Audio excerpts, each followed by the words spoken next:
लसावी काढणे विभाज्यांची यादी पद्धत 5 व 12 यांचा लसावी काढा. आता 5चे विभाज्य म्हणजे 5च्या पाड्यातील पहिल्या संख्या आपण लिहूया. 5, 10, 15, 20, 25, 30, 35, 40, 45, 50. 5च्या पाड्यातील 5, 10, 50 इथपर्यंत झाले. अशाच प्रकारे आपण 12च्या संख्या लिहूया. 12, 24, 36, 48, 60, 72, 84,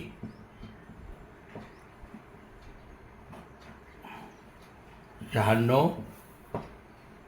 108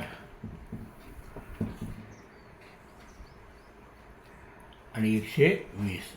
ह्या आपण 10च्या पहिल्या 10 विभाज्य संख्या लिहिल्या आहेत. याच्यामध्ये निरीक्षण केलं असता आपल्याला एकही संख्या सामायिक दिसत नाही.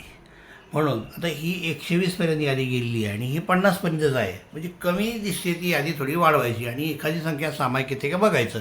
आपल्याला एक संख्या सामायिक आलेली पुरेशी आहे.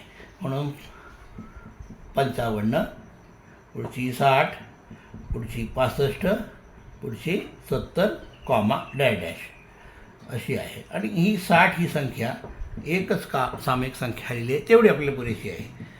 60च्या पुढे निरीक्षण लक्षात येईल की 120 संख्या आपल्याला सामायिक भेटेल, पुढची 180 भेटेल. लिहिण्याची तशी आवश्यकता नाही, एक लिहिली तरी पुरेशी आहे. पण फक्त नीट व्यवस्थित बघून हे लिहायचं आहे. आणि त्याच्यापैकी सगळ्यात लहान जी संख्या आहे ती सामायिक संख्या आहे 60. आणि म्हणून 5 आणि 12चा विभाज्य आहे 60.